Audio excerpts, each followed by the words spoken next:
Shri Krishna friends. जैसा कि आप सभी जानते हैं कि कल यानी 23 अप्रैल को हिंदू नववर्ष की पहली पूर्णिमा है और कल ही के दिन हनुमान जयंती भी मनाई जाती है।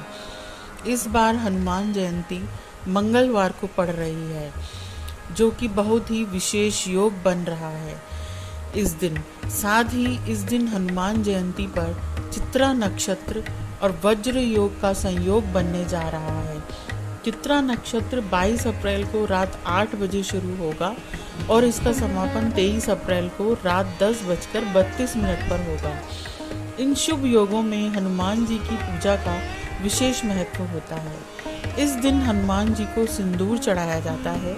सिंदूर में चमेली का तेल मिलाकर उनको चोला चढ़ाया जाता है और उन्हें बूंदी के लड्डू का भोग लगाया जाता है।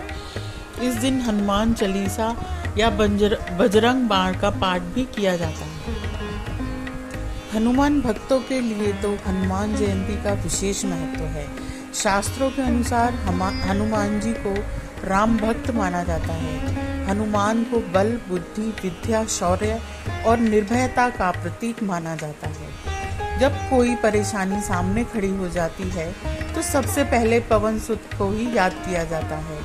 इनको कई नामों से भी पुकारा जाता है, जैसे चिरंजीवी, बजरंगबली, पवन सुत, महावीर, बाली बीमा, अंजनी सुत, संकट मोचन आदि। हनुमान जी ने अपना पूरा जीवन राम भक्ति में व्यतीत कर दिया और श्री राम ने उन्हें अजर अमर रहने वाला वरदान दिया। राम भक्ति में तल्लीन बजरंगबली जीवन भर ब्रह्मचारी बने रहे। एक पुरानी कथा के अनुसार एक बार महान ऋषि अंगिरा भगवान इंद्र के देवलोक पहुंचे।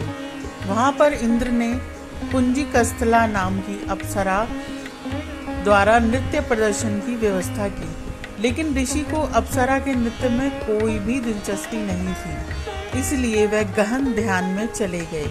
अंत में जब उनके अप्सरा के नृत्य के बारे में पूछा गया तो उन्होंने ईमानदारी से कहा कि उन्हें नृत्य देखने में कोई दिलचस्पी नहीं है।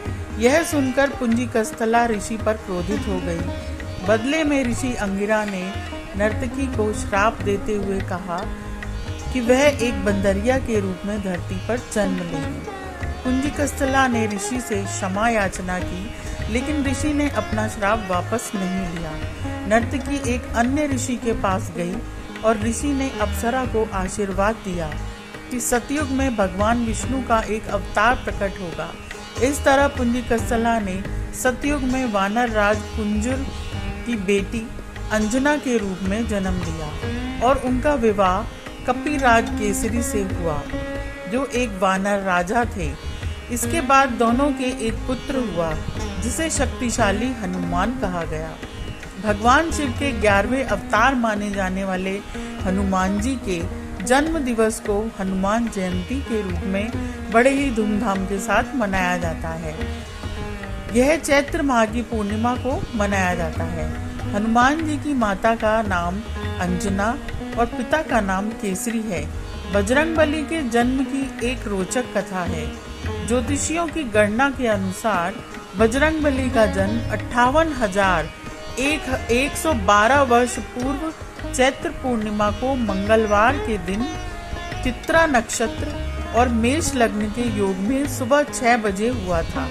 कहा जाता है कि भारत के झारखंड राज्य के गुमला जिले के अंजन नाम के छोटी सी पहाड़ी गांव में एक गुफा में उनका जन्म हुआ था। जब महावीर का जन्म हुआ था तो उनका शरीर वज्र के समान था। हनुमान जी के जन्म से जुड़ी पौराणिक कथा के अनुसार सतयुग में राजा दशरथ ने संतान प्राप्ति के लिए गुरु वशिष्ठ के मार्गदर्शन में पुत्र कामेष्टि यज्ञ करवाया था, जिसे श्रृंगी ऋषि ने संपन्न किया। यज्ञ संपन्न होते ही यज्ञ कुंड से अग्निदेव स्वयं खीर का पात्र लेकर प्रकट हुए और तीनों रानियों को बांट दिया। उसी वक्त रानी केकई के हाथ से एक चील ने खीर छीन ली और मुख में भरकर उड़ गई। चील जब उड़ी तो देवी अंजनी के आश्रम से होकर गुजरी और उस वक्त अंजनी ऊपर देख रही थी। अंजनी के मुख में खीर का आंशिक भाग गिर गया और अनायास वह खीर को निगल गई, जिसकी वजह से वह गर्भवती हुई और उन्होंने चैत्र मास की पुण्यतिथि पूर्णिमा को बजरंगबली को जन्म दिया। अजर अमर बजरंगबली भगवान श्री राम के अनन्य भक्त हुए और सदैव ब्रह्मचारी बने रहे। तो आज के लिए इतना ही। अगर आपको मेरी यह इन्फॉर्मेशन अच्छी लगी है तो please like, share and subscribe my channel.